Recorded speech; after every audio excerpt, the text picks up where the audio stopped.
Hey guys, Smoke and Briar coming at you. Thought I'd stop by and visit for a few minutes. Hope you guys all had a good 4th of July weekend, and hope you had the chance to spend it with your friends and family and have a little barbecue and, do all the 4th of July stuff that you're supposed to do. Mine was pretty decent. The weather cooperated. We had a small get together and cooked out a little bit, but it was fun. But check out what I got. Yeah, I'm gonna smoke me a pipe. First one in weeks.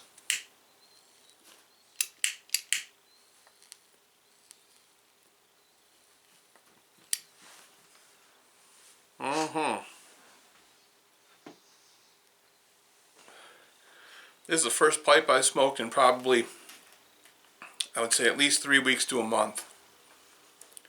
And just that first puff or two, being as how it's been so long since I've smoked anything, the taste is incredible because you haven't smoked in a while and your taste buds are so much more sensitive now.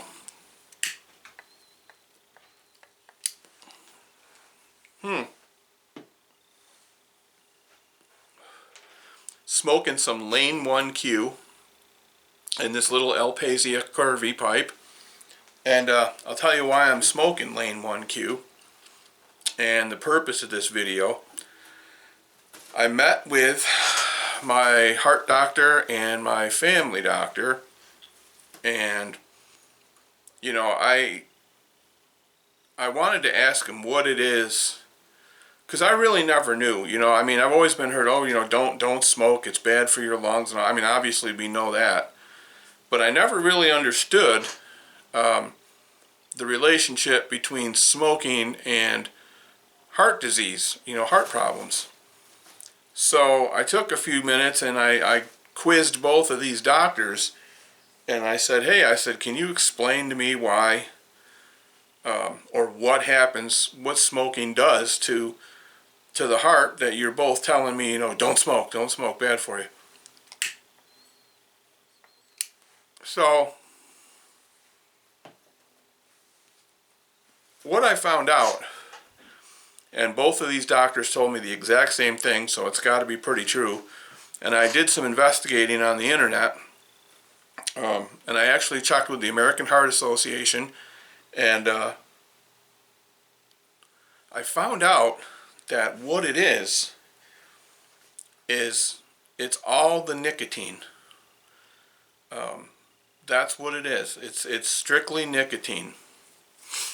And there's a million other chemicals, like in cigarette smoke, carcinogenic stuff that's in cigarette smoke, that you don't find in natural pipe tobaccos like we smoke.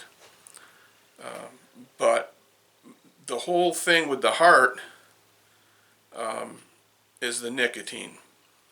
So I explained to my heart doctor and to my family doctor that I didn't smoke cigarettes. I explained to them that I smoke a pipe, and I also told them that I've been smoking a pipe for about 30 years, which I have.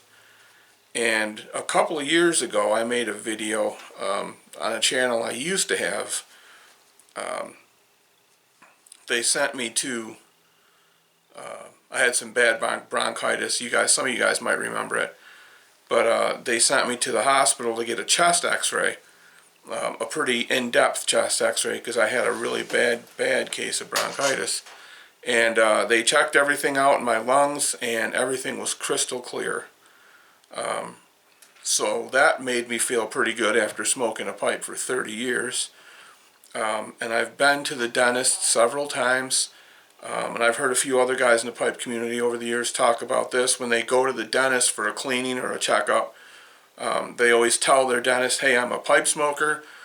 Can you check for any signs of lip cancer or anything going on in the tongue or the esophagus, roof of the mouth, any of that? I've had that checked. Every time I go to the dentist, I have them take a peek at everything, and everything always comes back looking good. So, you know, after 30 years of smoking a pipe,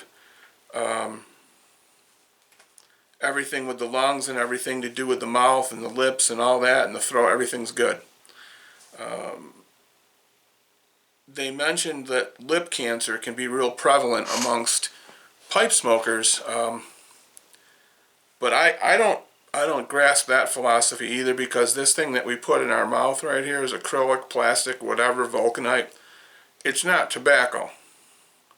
It may rest on the lip, but there's nothing getting on the lip from the, it's you know, it's not tobacco. Like now cigars, I did some research on that, and I talked to the doctors about that. Cigars are a whole different story when it comes to that type of cancer, because a lot of guys just hold cigars in their mouth and chew on them, and you know, and a lot of guys that use smokeless tobacco have problems with lip cancer. But I did a lot of research, and I found out that the real truth is pipe smokers very rarely develop any signs of a lip cancer or anything like that. But anyways, back to the subject, is the main culprit for heart patients, and any of you guys that have heart issues, is the nicotine. Nicotine does a whole bunch of stuff to your heart that I never realized. I never knew about it. And one of the things nicotine does is it makes the blood platelets in your blood, you know, all the little platelets, it makes them sticky, and it makes it so that they can clot together a whole lot easier, which of course we know causes heart attacks. So high nicotine levels are a very bad thing for, you know, to get your blood to clot easier. Also, nicotine is it causes your arteries to narrow. It constricts. It makes your arteries constrict.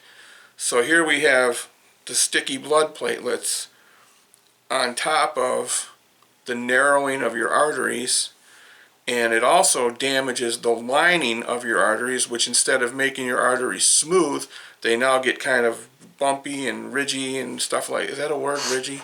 But you get the picture. But anyways, so now we've got narrower arteries with sticky blood and little ridges, and everything can collect, you know, and nicotine raises your blood pressure, you know, and that makes it go on and on and on.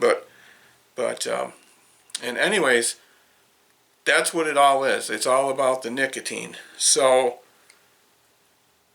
the doctor told me that if I wanted to smoke a pipe, he wouldn't have any objections to maybe one bowl every day or two, as long as I smoked a very, very low nicotine pipe tobacco. That's why I'm smoking 1Q.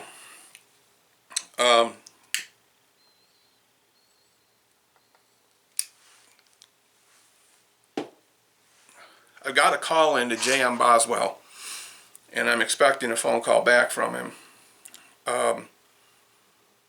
I don't expect to hear from him right away because of the holiday and the new store and all that.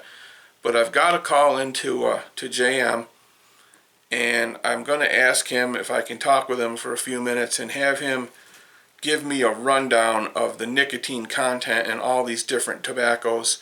And I remember finding a website once. I looked and looked, I can't find it, that showed which tobaccos had the most nicotine and which had the least. And it also had a bunch of blends, common blends that we all probably smoke. And it showed the nicotine content of all these tobaccos. And I'm trying to find it. I don't know where it is. If any of you guys know where that site is, or if you've run across that, please leave me a link showing me where it is. because that's what I'm trying to do, is find tobaccos that are very low in nicotine, which I was never a big nicotine smoker anyways. I mean, obviously you've got to stay away from burley and dark fired Kentuckys and all that kind of stuff. But I know Virginias, I guess, are a little lower in nicotine. And from what I've read, a couple things, believe it or not, Latakia is probably one of the lower nicotine tobaccos. But if you guys know, and I know there's a lot of you guys out there that have a ton of knowledge about tobaccos, if you guys know about these things and know about blends that are low in nicotine, please drop a comment, leave me a message, get a hold of me, give me some recommendations. There's a lot of tobaccos that I need to get rid of here, that I can't smoke anymore. And both, like I said, both of my doctors were pretty cool about saying one pipe a day or one every other day isn't going to do any damage, which was just probably like some of the best news I could possibly get, because the thoughts of giving up the pipe completely after 30 years just depressed the hell out of me. But I think that the 1Q is a pretty good one. It's not stuff I want to smoke, but at this point in the game with me and my health situation now, anything I can smoke, any kind of tobacco I can smoke and enjoy a bowl is great for me.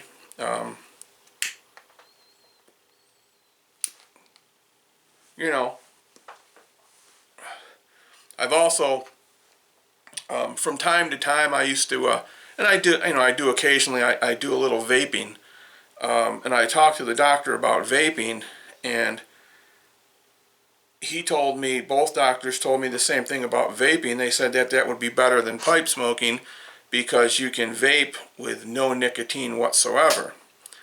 And they said that would actually be a better route. If I wanted to do that, they wouldn't be as concerned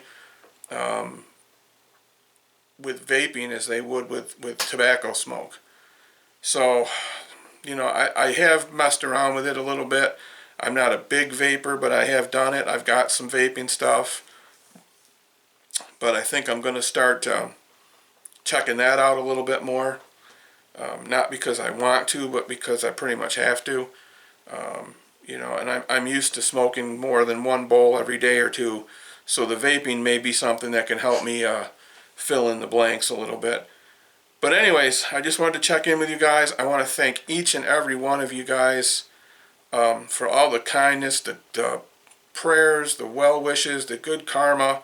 Hundreds of people left me comments and watched my video and sent me private messages and text messages and emails, and I was just totally overwhelmed and blown away by the kindness of the people in the pipe community that actually reached out to me. And it was more than I could ever expect, and more than I did expect, to be honest with you.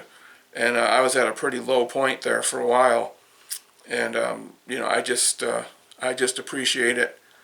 And it's funny because I was watching a video on YouTube the other day, and on the little sidebar that pops up, I seen this guy, and he made a video about why he left the pipe community, and he was just ranting on and on and on about how the people in the pipe community treated him poorly, and he couldn't find any friendship, and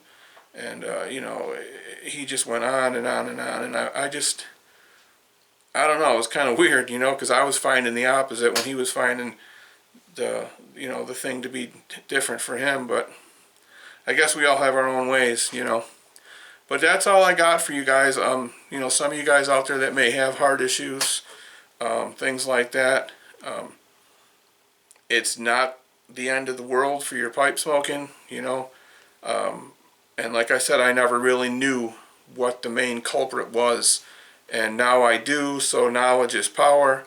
And now I know what to avoid, and it's good to know that I can have a bowl here, once or twice a day every couple days or whatever, and so I can get on here and actually smoke a bowl with you guys and keep visiting with you all.